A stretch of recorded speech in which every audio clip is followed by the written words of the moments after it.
ছাত্র রিফাত। তাকে তার কণ্ঠস্বর্ণ বাবা দবির হোসেন একটি স্মার্টফোন কিনে দিয়েছিলেন পড়াশোনার সহযোগিতার জন্য।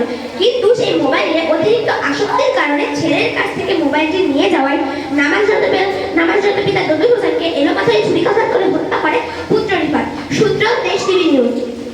এখানে আমরা কাকে দায়ী করব, পুত্র রিফাত না অভিশপ্ত মোবাইলকে? প্রশ্নটি রইল আমার বিজ্ঞ বিপক্ষতার প্রতি। মাননীয় সভাপতি, বিজ্ঞ বিচারক মন্ডলী, বিজ্ঞ প্রতিপক্ষ ও শ্রোতাবৃন্দ, সকলকে শুভেচ্ছা ও আন্তরিক অভিনন্দন জানিয়ে শুরু করছি আজকের বক্তৃতা। আজ আমি দাঁড়িয়েছি এমন একটি বিষয়কে সমর্থন জানিয়ে যা বর্তমান সময়ের জন্য অত্যন্ত প্রাসঙ্গিক ও চিন্তার ফল। মোবাইল ফোন শিক্ষার্থীদের জন্য আশীর্বাদ নয়, এক ভয়ঙ্কর অভিশাপ। আমার বক্তব্য শুরু করতে যাই একটি প্রশ্ন দিয়ে। প্রযুক্তি কি আমাদের নিয়ন্ত্রণ করছে, না আমরা প্রযুক্তিকে নিয়ন্ত্রণ করছি? সম্মানিত সভাপতি, যে যন্ত্রটির জন্ম হয়েছিল আমাদের জীবনকে সহজতর করার জন্য, সেই মোবাইল গ্রাস করছে আমাদের সময়, মনোযোগ, শৃঙ্খলা আর মূল্যবোধকে। আর সবচেয়ে বেশি ক্ষতিগ্রস্ত হচ্ছে আমাদের ভবিষ্যৎ প্রজন্ম, আমাদের শিক্ষার্থীরা। শিক্ষার্থীদের জীবন মানে অর্থাবশ্যই আত্মনিয়ন্ত্রণ, সময়ের সদ্ব্যবহার আর নৈতিক চরিত্রের গঠন। এই মোবাইল ফোন দেশকে অনেক আধুনিক সম্পদের আশীর্বাদ করে অভিহিত করেন। তারাই এখন দেখছে কিভাবে এই যন্ত্রটা শিক্ষার্থীদেরকে বই থেকে সরিয়ে নিয়ে যাচ্ছে এক বিষাক্ত ভার্চুয়াল জগতে। মাননীয় সভাপতি, শিক্ষার্থীদের সবচেয়ে বড় শক্তি হলো মনোযোগ, কিন্তু সেই মনোযোগ আর পাঠ্য বইয়ে নেই। আজ সেই মনোযোগ ঘুরপাক খায় স্ক্রিনের আলোয়, টিকটকের নাচে, ইনস্টাগ্রামের ছবিতে। একজন ছাত্র বা ছাত্রী যখন পড়ার টেবিলে বসে, তখন তাদের মন পড়ে থাকে মোবাইলের নোটিফিকেশনে। প্রথমে 5 মিনিট, তারপর 30 মিনিট, তারপর হয়তো 2 ঘন্টা। প্রতিদিন এভাবেই হারিয়ে যায় মূল্যবান সময় আর মনোযোগ।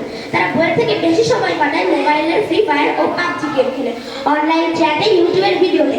রাত 3টা পর্যন্ত ফোনে সময় কাটিয়ে পরের দিন অবসন্ন ক্লান্ত দেহ নিয়ে স্কুল করা যেতে। ফলাফল খারাপ, রেজাল্ট ও আত্মবিশ্বাসের চরম ঘাটতি। মাননীয় সভাপতি, কিছু তথ্যভিত্তিক উপাত্ত তুলে ধরছি। বিভিন্ন গবেষণায় বলছে স্মার্টফোনের সাথে সম্পৃক্ত রয়েছে মরণঘাতী ক্যান্সার। স্মার্টফোন হলো তড়িৎচুম্বকীয় ম্যাগনেটিক যন্ত্র, যা বার্তা পাঠায় ও গ্রহণ করে। এর থেকে নির্গত তরঙ্গ মস্তিষ্কের বিকৃতি ঘটায়। মেডিকেল গবেষণায় বলছে দীর্ঘ সময় মোবাইল ব্যবহারের ফলে ব্রেইন টিউমারের সম্ভাবনা 74%। মোবাইল ফোন থেকে নির্গত নীল রশ্মি বা তরঙ্গ মানুষের শরীরে মেলাটোনিন হরমোনে বাধা দেয়, ফলে ঘুমে ব্যাঘাত ঘটে। এই নীল রশ্মি মাথা ব্যথা সৃষ্টিতে বিশেষ ভূমিকা রাখে। মাইগ্রেনের মতো মারাত্মক রোগও এই মোবাইলের নীল রশ্মিই দায়ী। ক্ষতিকর দিক বিবেচনা করলে সূর্যের অতিবেগুনি রশ্মি ও মোবাইলের নীল রশ্মি একই কাজ করে। চর্মরোগ বিশেষজ্ঞরা বলছে ভর দুপুর পড়ানোতে 20 মিনিট দাঁড়িয়ে থাকা, অন্যদিকে 8 ঘন্টা মোবাইল ব্যবহার করা একই রকম ক্ষতিকর। গবেষণায় আরও জানা যায় মোবাইল ফোন ব্যবহারে হৃদরোগের ঝুঁকি 45%, ভ্রূণের উপর 21% ও শ্রবণ প্রক্রিয়ায় ব্যাঘাত ঘটায় 80%। তাছাড়া শিশু বিশেষজ্ঞরা বলছে বাচ্চাদের অতিরিক্ত মোবাইল আসক্তির ফলে দেরিতে কথা বলা ব্যাপক হারে বৃদ্ধি পাচ্ছে, যার জন্য তাই এই অভিশপ্ত মোবাইল। সূত্র দেশ টিভি নিউজ। মাননীয় সভাপতি, পরিশেষে একটি ঘটনা দিয়ে শেষ করতে চাই।